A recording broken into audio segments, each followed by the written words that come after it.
What's that say on your t-shirt? Tamla Motown. What's that? Are you serious? Okay. Right, shall we make a start then? You ready? Okay. Right, hello, Clayton. Thanks very much for talking to us. Okay. Don't usually do interviews, but here we are. Well, I feel suitably privileged.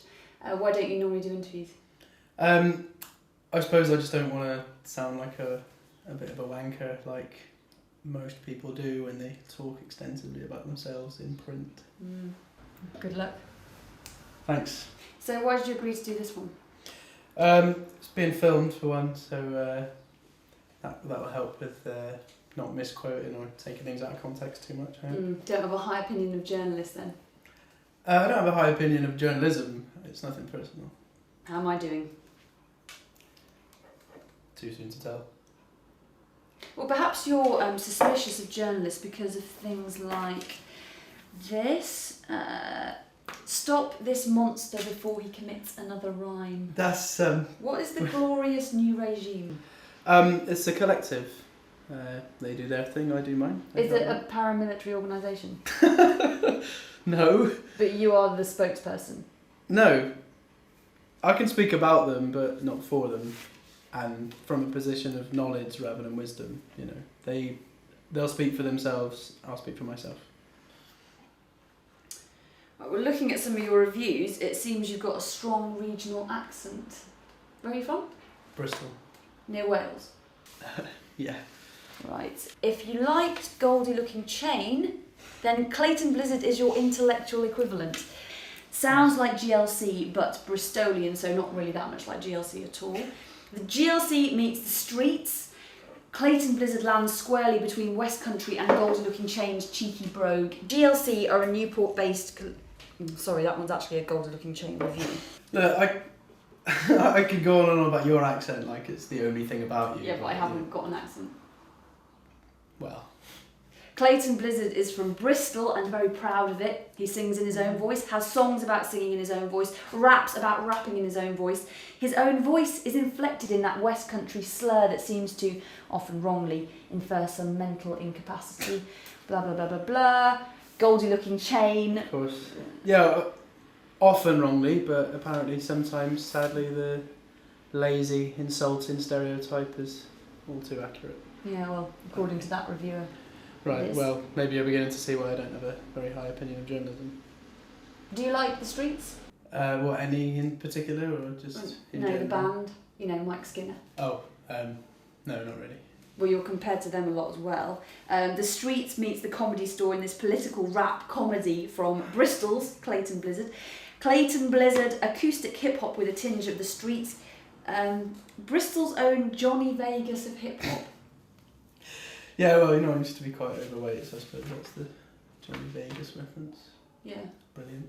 Are you just going to read bad reviews back to me? Is that what's going on? To be honest, I've never heard of you before, so all I had to go on was the press pack that you sent to my office and the reviews I could find on Google.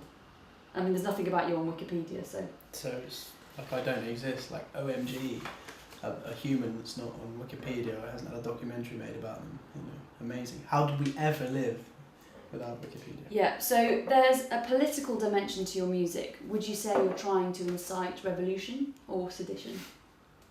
No. I'm just talking about things that I'm interested in, and hopefully there's a universal aspect to it in some way. I'm talking about things that we all deal with all the time, you know. I mean, again, I don't want to have to spell everything out and explain everything. Right, so it's just a pose, a commercial tactic, and some of it just sounds like a joke. Well, again, I mean, make of it what you will. I don't want to start go listing through lyrics and saying, oh, you know, this bit's a joke, and then this line means this, and this means that bit's serious, that bit's not. You know, make up your own mind. You know, it's like, it's got to be open to interpretation like anything else. So you're saying you don't have all the answers? No. You're not saying that you haven't got all the answers? Of course not. Of course you're not saying you don't have all the answers. Of course, I don't have any answers. It's not really about that. If you did, would you tell us? I don't know.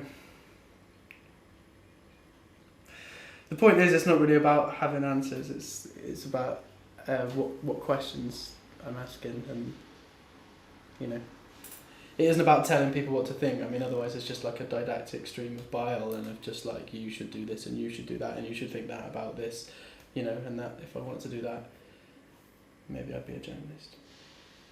Right. I mean, maybe this review got it right. Mistakes, right thinking, obviousness for deep thinking, insight, lyrically lacking the punchlines to back a light-hearted demeanour, borderline offensive to anyone who ever felt true affinity with hip-hop.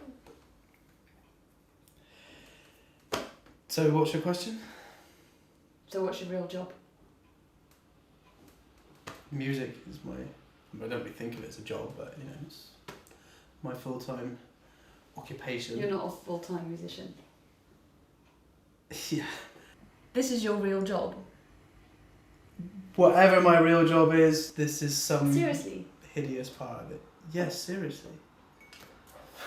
Come on. You can be honest. We can edit this bit out. It's fine. No one else needs to know.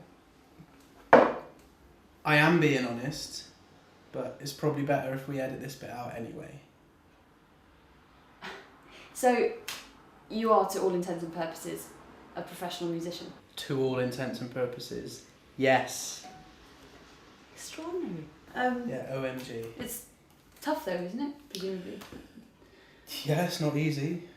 Well, how do you make a living out of it? Well, I've been thinking about it, and I maybe, maybe somebody with a lot of money can pay me to like kind of sit around their house and like play guitar for things. A lot of people like that, you know, like to have a bit of live music in their house, you know, lend a homely feel. And you know, people often say that they like put my album on when they're washing the dishes or something. It's kind of, you know. So it's like a soundtrack to their life. Yeah, exactly. You know, maybe somebody with more money than sense would like to pay me, you know, like 25 to 30 grand a year to just kind of play them songs like, you know, like a live jukebox, like a jukebox, but quite a bit better. I can't work out whether you're joking or being serious. No, me neither. Do you perform because you want to be liked? Yeah, I suppose so. Right, I think we've got enough there, so thanks very much. If we could just get a photo. I don't really like having my picture taken, to be honest. Well, if it gets published, they're going to want a picture. Why though? This is what I'm talking about. Like, what does it matter what I look like? It's not really important, is it? Well, it's for a magazine, and surely you realise you'd want a photograph. People will want to know what you look like. Yeah, but why though?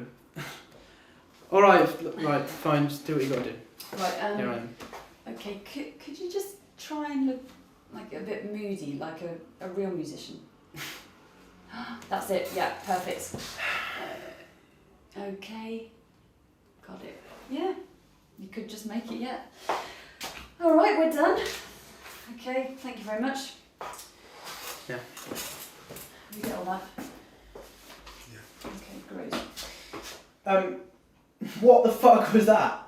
Well, what are you talking about? Somebody like just some jumped up journo from some fucking smarmy magazine I've never even heard of. Do you know what I mean? You come in here like you obviously don't know who I am. Do you know what I mean? And I obviously don't give a shit how many hipsters read your reviews of vintage clothes shops. Do you know what I mean? Don't fucking matter. Hang on. How do you know it's smarmy if you've never actually read it? Well, you're smarmy and you write for them, so it's a safe bet, isn't it? Do you know what I mean? Right, yeah. I bet you might sit around your office, you know, in Shoreditch, ripping the piss out of provincial bumpkins like me. Like, you know, I'm just making lino cuts, pretentious folk art renderings of chimps flinging shit at toffs while braying morons look on disinterested between tweeting about how brilliant it is and paying no fucking attention. I agreed to this interview, right? I agreed to this interview because the dude that emailed me made it sound like a cool thing, and for once in my life, and I massively regret it, I fucking let myself get talked into trying to be cool. Never again, I'm telling you Yeah, now. well, I'm really sorry for dragging you to that London, but I wasn't trying to make you look stupid. London. No, I was reading from your press release. The stuff they sent my office was a joke, all that GNR stuff. What kind of pretentious bollocks is that anyway while we're slagging off cool pretensions? I mean, all that faux revolutionary stuff and self-effacing shit, it's rubbish, isn't it? Well, You've got a much higher opinion of yourself than you'd like us to believe, haven't you, Clayton? Oh, look, sorry that I dragged you away from a cheese stall on Broadway Market where you're spending a fucking week's wages on some Stilton, right? And, to drag you to some shitty flat when, I can't even afford to buy you a latte. And then, what was all that shit about asking me to stare off into the middle distance, like a real musician, like I'm in some shitty indie band, like I'm struggling with the existential crisis of deciding exactly how deep I've got to appear to get to shag fuck-witted groupies. I mean, what kind of wank could you take me for? Are you as turned on as I am right now? Fuck off, princess!